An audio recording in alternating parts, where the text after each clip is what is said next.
네, 발표를 시작하겠습니다. 제가 발표할 제목은 앞에서 안내를 받았듯이 중국의 플랫폼 기업과 국가의 관리에 관한 탐색적 연구입니다. 차례를 보도록 하겠습니다. 총 5개 부분으로 구성되었는데요. 서론과 결론을 제외하면 본문은 3개의 내용으로 구성을 했습니다. 첫 번째는 이 시장 독점 이슈 문제, 두 번째는 금융 서비스의 문제, 세 번째는 데이터 안보와 관련된 내용입니다. 서론의 연구 배경입니다. 주지하다시피 1990년대 초중반에 중국에서 IT 기업들이 출현합니다. 탈사회주의 경제개혁의 흐름에 힘입어서 98년에 텐센트, 99년에 알리바바, 2000년에 바이두가 중국의 핵심 경제 3블록인 선전, 항저우, 베이징의 선으로 설립되었습니다. 사람들이 미국의 기축 플랫폼 가파가 있다고 한다면 중국에는 기축 플랫폼인 대명사인 베트를 말하곤 합니다.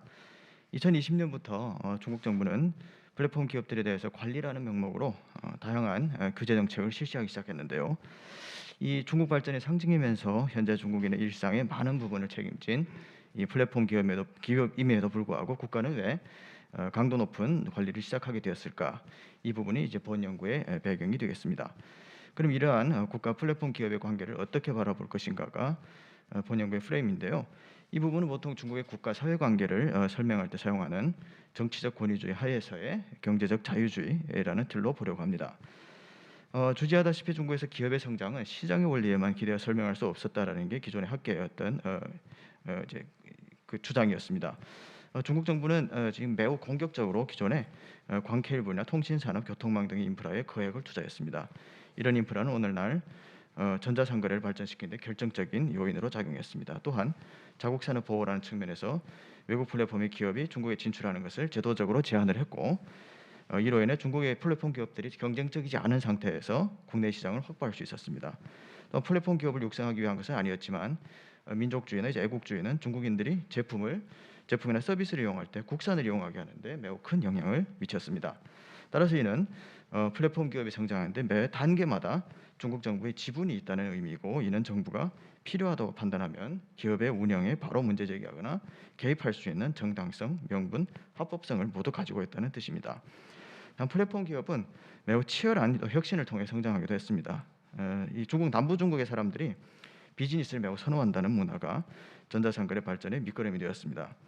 또 중국의 신용카드 사용자가 많지 않고 시중에 위조 화폐가 상대적으로 많은 등 문제는 이 플랫폼 기업이 이제 3자 결제 시스템과 이제 디지털 화폐 개발로 이어지게 했습니다. 도시에 이제 1인 가구가 증가한다는 인구학 지식은 또 플랫폼 기업들이 배달이나 택배 산업을 발전시킨 데 또 결정적이었습니다. 이런 또 급증하는 도시 인구가 지연된 대중교통 건설 사이의 문제는 플랫폼 기업의 택시 산업 진출에도 중요한 조건이 되었습니다. 그리고 현재 이 제조업의 부진으로 증가한 도시 실업 노동자를 문턱이 낮은 배달이나 택배 노동 시장에 편입하여 도시 실업률을 낮추는 데도 공헌했습니다. 이렇게 이제 플랫폼 기업은 다양한 분야에서 중국 사회 발전에 매우 긍정적인 역할을 하고 있었습니다. 따라서 이러한 측면에서 중국의 국가 플랫폼 기업의 관계는 다음과 같은 성격을 내재하고 있다고 봅니다. 즉 플랫폼 기업이 중국 사회 경제 발전에 매우 중요한 역할을 수행하고 있기 때문에 중국 정부는 이 기업들의 순기능은 유지하고 대신 정부의 입장에서 문제라고 보여지는 것을 중심으로 관리한다는 것입니다. 그렇다면 이 문제는 어떤 것일까? 본 연구의 질문입니다.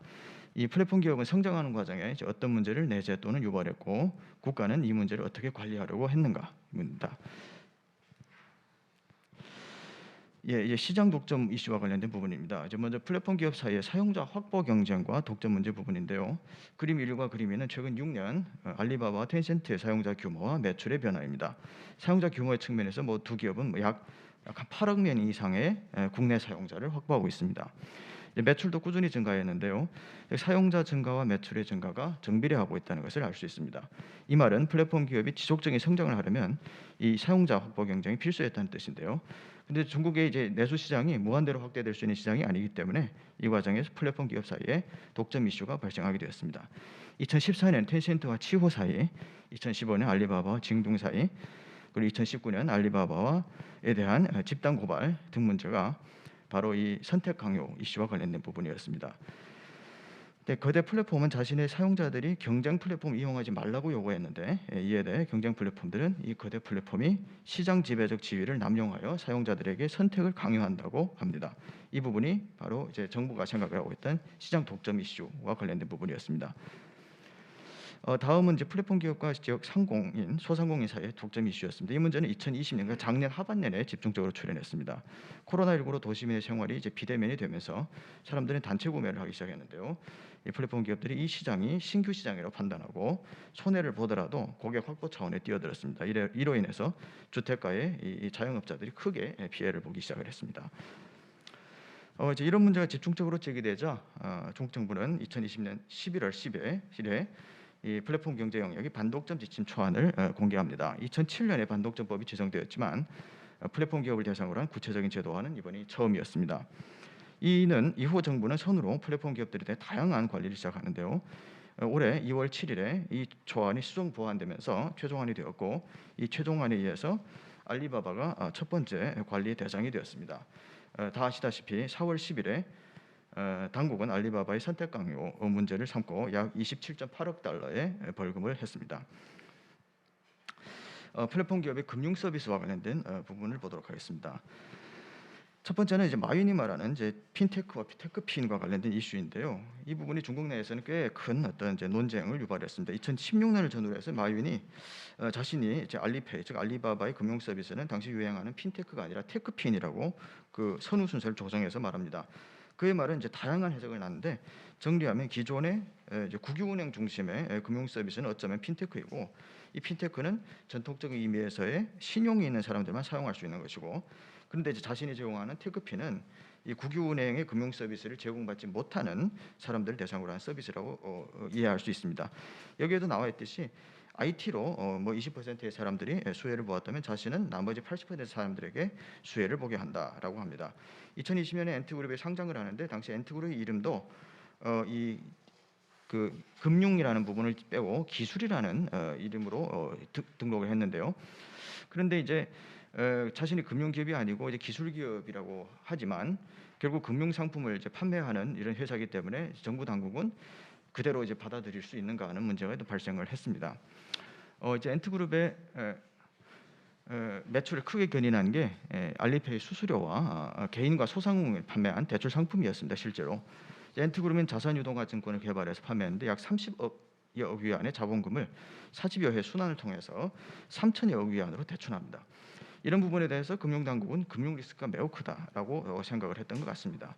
2020년 왕치산 부주석도 이런 부분을 경고했는데 마윈은 여기에 나와 있듯이 매우 조롱조로 반박을 합니다. 2020년 10월 말에 금융당국은 기술 기업들의 금융 활동을 모두 관리의 대상으로 간주를 하겠다라고 하고 11월 2일에 이제 마윈이 소환이 되었죠.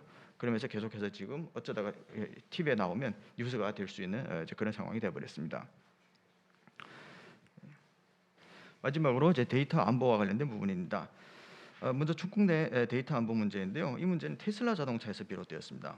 테슬라 차가 중국 내에서 데이터 저장 장치를 센터를 갖추지 않은 것에 대해서 당시 중국 내에서 이 테슬라 차가 중국에서 수집한 데이터를 미국에 전송하는 것이 아니냐라는 이제 문제가 제기되었습니다.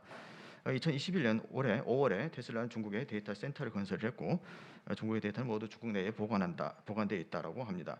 이러한 이제 문제들이 이제 계기가 되면서 중국 정부는 자동차 데이터 안전 관리 규정을 만들었는데요. PPT에 나와 있듯이 두 번째 문단입니다. 여기에 6번까지 되어 있는 이제 이러한 다양한 데이터들을 에 대해서 절대 밖으로 이제 나가면 안 된다라는 이제 이런 강력한 이제 이 거버넌스가 이제 시작되었습니다. 그래서 중국 정부는 이제 이런 부분에 대해서 2021년 잠시만요. 예. 이 디디 추싱 작년 올해 있었던 디디 추싱 관련된 이슈도 바로 이제 이러한 차원에서 비롯되었습니다.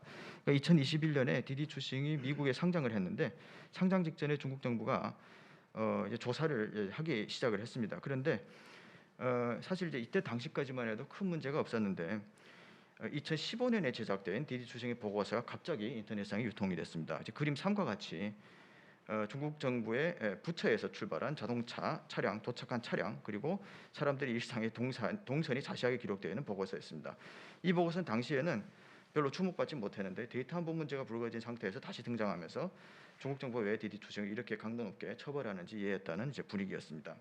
그래서 중국 정부는 2021년에 뭐 국가안전법, 인터넷안전법 뭐 등에 근거하여 디디 추싱을 조사를 했고 또 동종업계인 윈만만이라는 호처방과 같은 교통 플랫폼 기업들에 대해서 조사를 합니다. 예, 결론을 말씀드리겠습니다. 플랫폼 기업이 이제 어떤 문제를 내재 또는 유발했는가, 그리고 국가는 이 문제를 어떻게 관리했는가. 첫 번째는 플랫폼 기업은 이제 일단 시장 독점 문제를 유발했다고 정부가 판단한 것 같습니다. 이 부분은 반독점법 틀 내에서 반독점 지침, 플랫폼 기업의 반독점 지침을 새롭게 공표하고 이 지침에 근거하여 관리했는데요. 당시 당국이 가장 주안점을 둔 부분은 기업들 사이에서의 이 사용자 확보 경쟁에서의 선택 강요 문제였습니다. 두 번째는 이제 이 금융 서비스와 관련된 부분이었습니다. 그러니까 이 기업들이 기술 기업이냐 금융 기업이냐라는 이제 기업의 정체성과 관련된 부분이었는데요. 이 부분에서 가장 주안점 둔 부분은 기술 기업임에도 불구하고 판매하고 있는 금융 상품이 혹시 유발할 수 있는 금융 리스크가 가장 중요한 관리의 대상이었습니다. 세 번째는 데이터 안보 부분이었는데요. 당국은 다양한 어떤 이제 기업들이 수집한 데이터가 민간에서, 그러니까 정부의 입장에서 방만하게 활용이 되거나 또는 외국으로 유출됨으로써 유발할 수 있는 안보 문제였습니다. 예, 이상 발표를 마치겠습니다. 감사합니다.